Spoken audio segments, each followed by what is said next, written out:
Hello friends, मैं आपकी दोस्त स्पिरिचुअल सोना। आज का जो वीडियो है ना, इसकी शुरुआत हम एक कहानी से करेंगे तो आपको समझने में ज़्यादा आसानी होगी। तो ये मैंने पढ़ी थी बिकमिंग सुपरनैचुरल में, जॉर्ज डिस्पेंजा की बुक में। तो ये कहानी है एक लड़की की, एना की। तो एक हंसता खेलता परिवार था। मैं आपको इजी शब्दों में समझाऊंगी ताकि आपको समझना आसान हो। एक हंसता खेलता परिवार था। एक दिन अचानक सुबह का ही समय था कि हस्बैंड ऑफिस में जा चुके थे। बच्चों के साथ वो खेल रही थी। उसको 2 प्यारे बच्चे थे, बहुत छोटे थे। तो वो खेल रहे थे। अचानक से दरवाजे पे डोरबेल बजती है। डोरबेल बजते ही जैसे ही वो दरवाजा खोलती है तो सामने पुलिस। तो एक नॉर्मल जो लोग होते हैं उनके लिए पुलिस को अपने दरवाजे पे देखना एक ये डिफरेंट एक्सपीरियंस होता है। थोड़ा डर लगता है कि क्या हुआ। तो जैसे ही उन्होंने दरवाजा खोला, दरवाजा खोलते ही पुलिस थी सामने। तो पहले ही वो नर्वस हो गई। उसके बाद में जब उन्होंने कहा कि आपके पति ने 10th फ्लोर से जंप करके सुसाइड कर लिया है, तो वो शॉकिंग था, क्योंकि अभी तो कुछ देर पहले वो ब्रेकफास्ट करके गए। तो ये कैसे हो सकता है। तो ये चीज क्या होती है कि जब आपको अचानक कोई दुख की खबर मिलती है ना, तो आप तुरंत उसको एक्सेप्ट नहीं कर सकते। जिस इंसान से आप प्यार करते हो उसका जो खोने का जो न्यूज होता है ना, वो क्या होता है ये मैं खुद जानती हूँ। मैं तो तभी थी हालांकि हॉस्पिटल में, तो सिचुएशंस अप एंड डाउन हो रही थी। तो कहीं ना कहीं आई वॉज प्रिपेयर कि कुछ भी हो सकता है। बट यहाँ इस लेडी को अचानक से एक न्यूज मिलना, दैट्स वेरी बैड। और वो फिर बहुत ही ज्यादा ट्रॉमा में चली गई। फिर जैसे जैसे वो पुरानी चीजों को, बेसिकली आपको यहाँ समझना एक ही बात है कि जैसे आप अपसेट हो जाओगे ना, तो वैसे ही भगवान ने ये जो बॉडी है ना, ये बहुत सोच समझकर और बहुत अच्छे से बनाई है। तो जैसे ही बंदा अपसेट होता है तो जो बॉडी है ना, वो एक केमिकल रिलीज करेगी जिससे आपको टाइम बीइंग के लिए रिलैक्स फील होगा और आप थोड़ा शांत हो जाओगे। तो इसीलिए जब मुझे हॉस्पिटल में बताया गया कि योर हस्बैंड इज नो मोर, तो एक होता है कि 5-10 मिनट्स के लिए लगता है, लेकिन थोड़े टाइम के बाद इंसान थोड़ा सा सेटल हो जाता है। तो अगर भगवान दुख देते हैं तो दुख के साथ में उससे उभरने की ताकत भी वही देते हैं। तो वो एक केमिकल के रूप में होता है। साइंटिफिकली इसे उस बुक में समझाया गया है कि यहाँ आप अपसेट होते हो और यहाँ बॉडी केमिकल प्रोड्यूस करती है। तो बेसिकली उससे इंसान को थोड़ी राहत मिलती है। तो आप अपने लाइफ के कोई बड़े इंसिडेंट्स को याद करने की कोशिश करो कि धीरे धीरे आप कुछ समय के बाद उसको पचा लेते हो, थोड़ा सा नॉर्मल फील होने लगता है। एक ऐसी ट्रेजेडी हो जाती है कि जो हम सपने में भी नहीं सोच सकते, है ना। जैसे विकी के जाना तो मैंने कभी नहीं सोचा था, बट वो जब हो जाता है तो अगर भगवान ने दुख दिया है तो कुछ केमिकल्स के सहारे उस जीने को, एक बोलते हैं ना कि थोड़ा सा अगर वो दुख दिया है तो एक थोड़ी राहत वाली फीलिंग मिल जाती है टाइम बीइंग के लिए। बट ये एना क्या करती थी, जैसे ही अभी ये सब हो गया है ऑलरेडी, ठीक है, तो एवरी टाइम उसका एक ही रूटीन होता था कि वो उस चीज को याद करती थी। बॉडी अपना रिएक्शन करेगा। जैसे समझ लीजिए कोई गर्म चीज है, ठीक है, तो अगर मैं समझ लीजिए कि ये मेरा कॉफी मग है और ये बहुत ज्यादा गर्म है, तो अगर मैंने इसको टच कर लिया तो मैं तुरंत हाथ पीछे खींच लूंगी। क्यों खींचूंगी? क्योंकि ये गर्म है, इससे मुझे चटका लगा तो मैं पीछे खींच लूंगी। तो ये सेंसेस होते हैं ना, तो बॉडी ऑटोमेटिक रिएक्ट करती है। तो वैसे ही यहाँ आपको दुख आया तो दुख आते ही बॉडी वो केमिकल रिलीज करेगी। बट इंसान पे है कि आप कितने बार पास्ट को याद कर रहे हो। क्योंकि देखो जो हुआ है, जो एना के साथ हुआ है, वो एना बदल नहीं सकती, है ना। तो पास्ट कितने बार भी याद कर लो, आपको सिर्फ वहां दुख मिलेगा, दुख के सिवा कुछ नहीं मिलेगा, है ना। ये बहुत इंपॉर्टेंट होता है।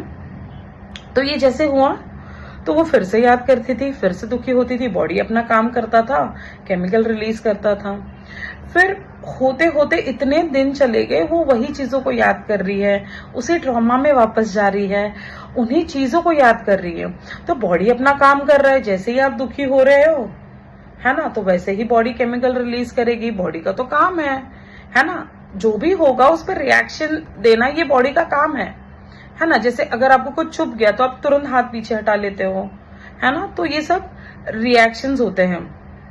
तो दूसरा क्या हो गया, ये जैसे ही हो गया उसके बाद में धीरे धीरे लाइफ उसकी बिगड़ने लगी। उसका घर चला गया, इतना टाइम खराब आ गया कि उसके पास खाने तक के पैसे नहीं थे। धीरे धीरे बॉडी जो है, मैं थोड़ी शॉर्ट में बता रही हूँ, सो धीरे धीरे जो उसकी बॉडी है वो, उसमें कौन सी बीमारी नहीं थी, सारी बीमारी आ गई। उसको कैंसर हो गया, सोराइसिस हो गया।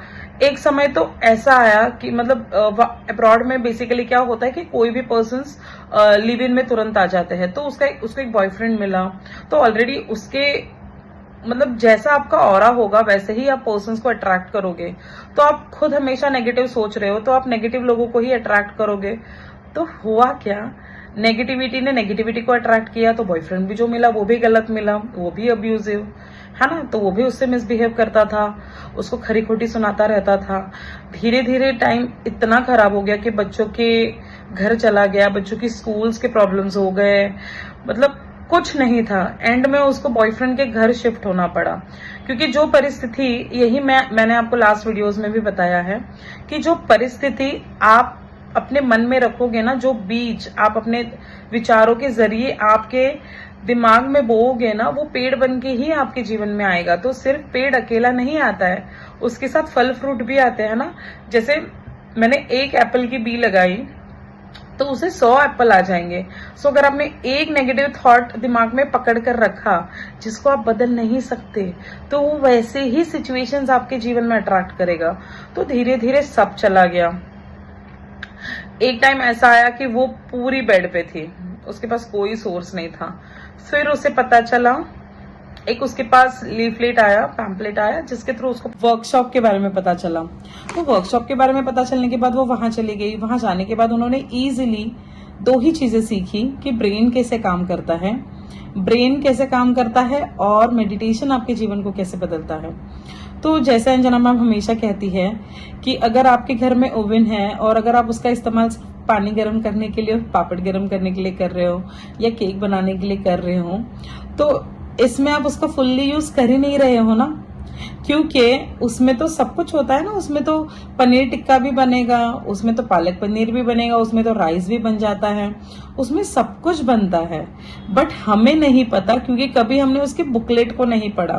तो वैसे ही हमारा ब्रेन है, तो ब्रेन आपको जीवन में सब कुछ ला कर दे सकता है, लेकिन आपने कभी ब्रेन के बारे में पढ़ा ही नहीं।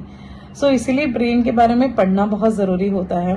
जब आप ब्रेन के बारे में पढ़ोगे, सबकॉन्शियस माइंड, कॉन्शियस माइंड, उसके बाद में आपको समझ में आएगा कि कैसे ये दोनों जो चीजें हैं उनका यूज करके हम हमारे जीवन की कोई भी चीज मैनिफेस्ट कर सकते हैं। तो वही अना ने किया।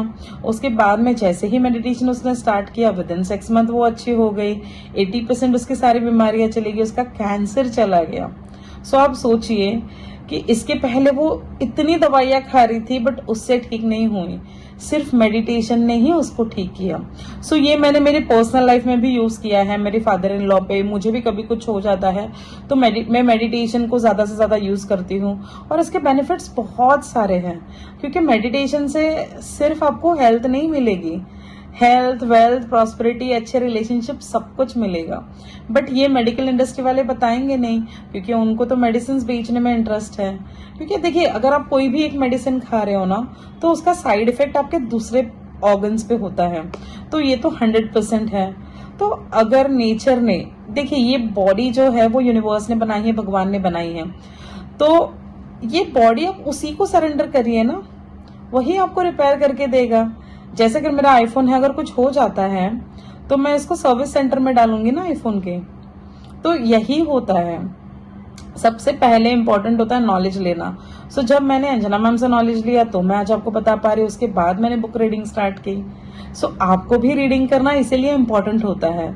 सो इसीलिए कहा जाता है ना कि रीडिंग और राइटिंग बहुत इंपॉर्टेंट है। सो ब्रेन के बारे में पढ़िए, ज्यादा से ज्यादा मेडिटेशन करिए, क्योंकि ये स्पिरिचुअलिटी में कहा जाता है कि ये जो आंखें है ना, ये सिर्फ बाहर का देख रही है, बट ये जो थर्ड आई है ना, ये अंदर की दुनिया देख रही है। तो जो दुनिया हम इन आंखों से नहीं देख सकते वो हमें थर्ड आई से दिखती है, लेकिन थर्ड आई आपके मेडिटेशन से ही एक्टिवेट होगा। तो मेडिटेशन करिए, मेडिटेशन करके यूनिवर्स से अपना कनेक्शन बनाइए। जिस दिन ये कनेक्शन प्रस्तापित हो गया ना, आपको किसी मेडिसिन की जरूरत नहीं पड़ेगी और किसी को नहीं बोलना पड़ेगा, आप खुद से अपना मेडिटेशन करोगे। सो गाइज, आप इस बात की एक गांठ बांध लीजिए कि मेडिटेशन ही सारी चीजों का हल है। सो मेडिटेशन यूज करिए, मेडिसिन को लाइफ से भगाइए, है ना। सो एना की स्टोरी से यही पता चलता है कि हम ही हमारे जीवन को ठीक कर सकते हैं। तो जिसने हमें बनाया है, जो क्रिएटर है ना, उससे आप इजीली मेडिटेशन के जरिए हेल्दी लाइफ पा सकते हो। सो एक मेडिटेशन ही होता है जिससे आप थोड़े काम हो जाते हो, है ना, रिलैक्स हो जाते हो, आपका स्ट्रेस खत्म हो जाता है, आप पास्ट से थोड़ा कनेक्ट होना कम कर देते हो। तो जब आप पिछली बातें सब भूल जाओगे, सो ऑटोमेटिकली पिछले डिसीज भी चले जाएंगे। सो इसलिए मेडिटेशन बहुत जरूरी होता है। आपको पता है, जब पानी होता है, आप उसको ऐसे से हिला दो, उतल पुतल कर दो, आपको नीचे का कुछ नहीं दिखेगा। बट जब वो पानी शांत हो जाएगा ना, तो आपको नीचे का भी सब दिखने लग जाएगा। तो इसलिए हमारा शांत होना भी बहुत जरूरी है। जब हमारी सोल शांत होगी ना, हम शांत होंगे, तो हमारा मिलन हमारी सोल से होगा, जो सबसे बड़ी डॉक्टर है हमारी। सो जरूर इस चीज को अपने जीवन में इस्तेमाल करिए। मेडिटेशन सिर्फ करने के लिए मत करिए, उसको अपने लाइफस्टाइल बनाइए और कुछ पाने के लिए मत करिए, है ना। इसलिए करिए क्योंकि ये आपको करना पसंद है। सो जब तक आपको बेनिफिट नहीं पता चलेंगे, तब तक करने में मजा नहीं आएगा। अब मैं आपको बेनिफिट्स बता रही हूँ, तो आपको करने में भी मजा आएगा। सो एना की स्टोरी से एक ही बात सीखने जैसी है कि पिछली बातें जो हो चुकी हैं, जिसे हम कभी नहीं बदल सकते, उसको बार बार याद करके गलत वाले केमिकल अपने बॉडी में प्रोड्यूस नहीं करने हैं, है ना, क्योंकि वो हम कभी नहीं बदल पाएंगे। आपको अब में खुश रहना है ना। तो अब अगर आपने आपके अब को 100% दे दिए और सारी चीजें अच्छे से कर लेना, सो ऑटोमेटिकली सारी चीजें अच्छी होने लग जाएंगी और आप अच्छी ही चीजों को अट्रैक्ट करोगे। आज आना एक लाइफ कोच है ना, वो बहुत अच्छे से अपनी जर्नी सबको समझाती है। सो वो इतनी सक्सेसफुल हो गई कि उसके बाद में उसने उसका घर खरीद लिया, सारी चीजें खरीद ली, है ना। आज उसके पास अच्छा लाइफ पार्टनर भी है। तो सारी चीजें ऑटोमेटिकली होती हैं। कॉन्ट्रास्ट आता ही इसीलिए है क्योंकि वो आपको बेहतर इंसान बनाना चाहता है।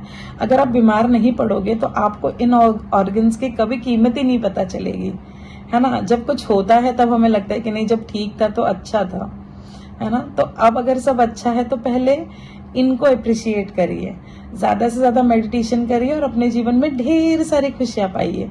So guys, all the best, God bless you all.